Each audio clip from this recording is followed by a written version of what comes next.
What is up, everybody? Welcome along to the finale of our UK bass track from scratch. Really pleased with the mixing tweaks we did in the last episode, and now we have it in a state that is ready for mastering. We've got a bit of we could use a bit more headroom actually. Yeet. We've got some headroom. We're gonna use the classic Ozone 7. I know I use it every single time, and I should probably get Ozone 9. But the thing that we're gonna do differently in this mastering video is a secret. I'll tell you at the end. No, I'll tell you now. It is pink noise referencing. And if you don't know about that, it is glorious. So yeah, let's just dive into the track. Strictly Ozone, maybe not gonna use any Ableton effects after what happened last time. Didn't quite go the way I wanted it to, but you know, live and learn. This is hopefully gonna be a somewhat quick tutorial since I've covered this so many times in so many different track from scratches. So we're not gonna boost through it, but we're gonna boost through it. Actually, we should probably cut that intro. So there we go. We don't need that. And we don't need... Maybe there? Yeah. Fade it. Fade it. What to do first? I usually start with the imager, to be fair. And I also usually start with lay drop.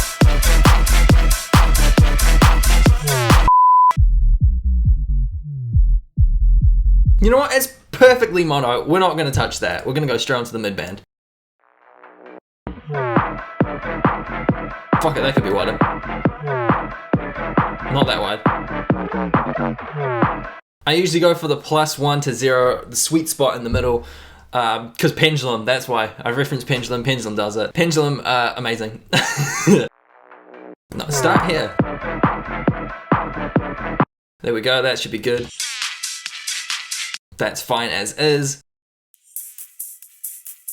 Yeah. That's way more fuller / yeah. Let's go for a different one. Dual triode is really clean, triode's clean, tube's a little bit aggressive, tape is really aggressive, retro's warm, warm is also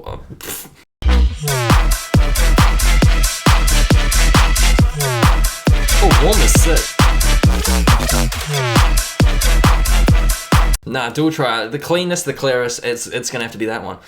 The reason why I'm bumping up the high mids and the highs is because I know for a fact my mix sounds always lack high frequencies. When I reference it to other ones, I'm just like, damn, is this recorded in a submarine underwater? I don't know. So that's why I always try to bump up the high and the high highs just a little bit, so you know. But do whatever's missing / lacking / you want extra of. Don't go overboard like that. That suits. Yeah, moving on.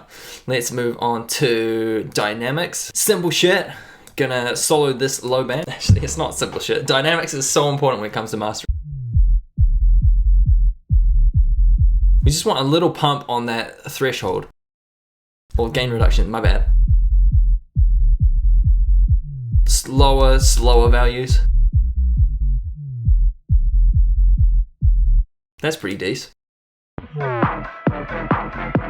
Slightly less slower and slower values for the mids. Not gonna touch. I never use the limiter of the section. If you're limiting it, it's probably a little bit too loud. Now the presets in Ozone actually are pretty good, and some of them have limiting on them, and they sound decent. So it is what it is, and if you want to use it, use it. We don't want that kick to be as compressed. We want the punch. Actually, no, the kick was way too punchy in this mix anyway, so we can probably make sure the gain reduction's pumping through that kick. Dece. And the highs. Slowish release? No, quick release actually, it's high frequencies. They carry a lot of fast-paced transient energy. I just made that up. What they do have is lots of transients and snappy sounds, so we don't want to cut them off completely, but we also want to compress them. That might be a bit too much.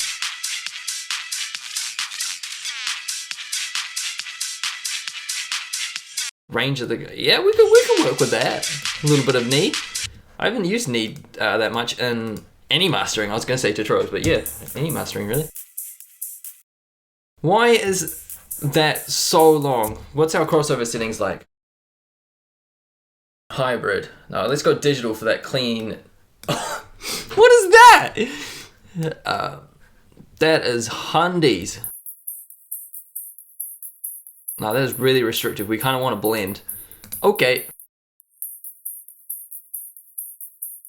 and just wing it a little bit high values and see how that sounds.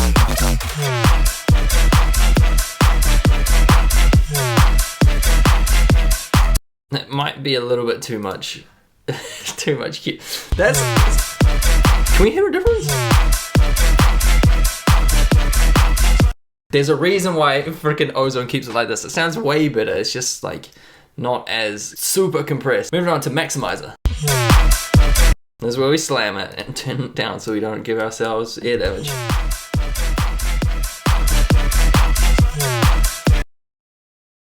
What am I going for? Maybe -6. No, this is gonna be hard. This is gonna be pushing -4. Oh, it almost is. Looking for that light green value. We've still got more room to boogie, so.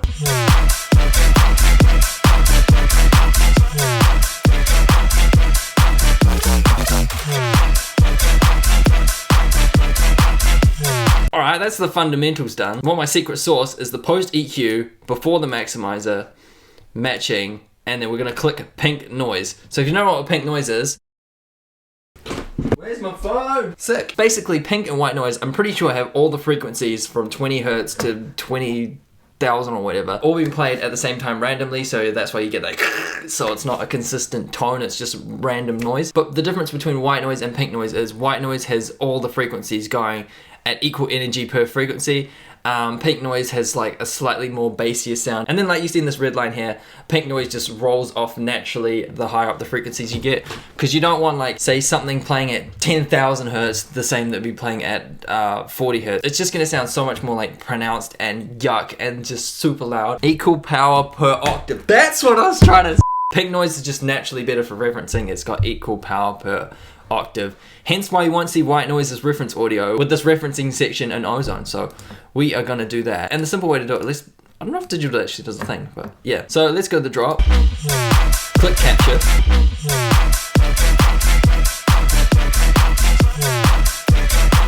Stop, and let's pause that. And you'll see this new white/bluish line, and that is our pink noise referencing. It's created an EQ curve for us to kind of reference our track against the pink noise and try to get it like an equal balanced sound. Now, if you do this too much, like smoothing 0 and amount 100, it's gonna sound like complete ass. Do I even play it? No, it's gritty, it's pink noise, yeah. But if we just do it in small amounts, it sounds banging and it sounds really clear. So let's do that. So for example, we've got way too much sub and we don't have enough high end to kind of match the slope of the pink noise. So, but that just sounds too pronounced, not enough bass, not enough high end, etc, etc. So what do I typically do? Like 10 and 10?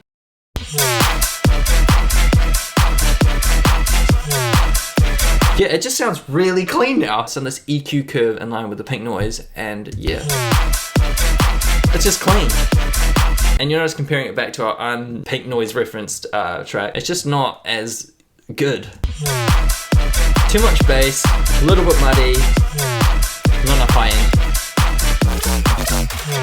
Now the thing that I'm not too sure about with this method is the high noise might be too much. Like it kind of really rolls it off there. So I'm not too sure if I'm gonna stick with this high frequency sound. That sounds clean to me. That just sounds like a bit too much. But I mean, once you've done that, it's time to reference it back, play it on different speakers, not master it in one session and call it done. You might want to take a few sessions to make sure anything doesn't pop out at you when you're listening to the track, and it might sound messy or not.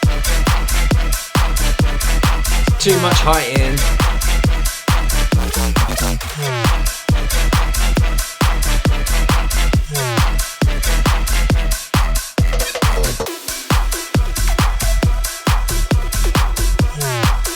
Oh, let's check the imager because I distinctly remember making the sub really wide and I wasn't too sure if that was a good idea, so. Oh, he did a good job. Yes, mint.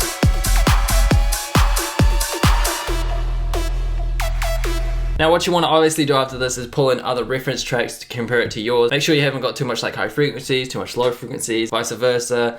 If your sound's too wide, if it sounds too loud, etc, etc. Referencing to pink noise is a good base to roughly shape your track to get a cleaner sound, but from here you just want to reference other tracks, play it on different speakers, give your ears a break, come back to it and just do the repeat process. I've said this a bunch of times in different mastering tutorials, but it is essential that these last steps are done. You can't just be like, yo, 15 minutes, done, let's master, chuck it out to the stores. No, just give it a few sessions, make sure it's all good. There's probably a few things I want to fix in the mix, like some white noise parts and some glitchy parts were not quite sounding fresh. And it's probably better to fix it in the mix rather than try to fix it in the mastering episode. I might even turn off the volume automation getting quieter there and then do it manually here using the mastering session. Might just sound a little bit cleaner. And yeah, that is that. Next episode is probably going to be the download. Is it going to be free? Is it going to be $1? Is it going to be 1 Bitcoin? No. What's Bitcoin at the moment? Like 9 grand. Fuck that. Awesome. That is the end of the tutorial. Thank you guys so much for watching. Hopefully you had a blast. Next series is going to be an interesting one. Can't wait to share it with you guys. It's going to be a series on how to collab with different producers. And I'm going to be collabing with someone else. So stay tuned for that. It's going to be a banger. I'll see you guys in the next tutorial or whatever we're doing on the show. Have a great day and peace.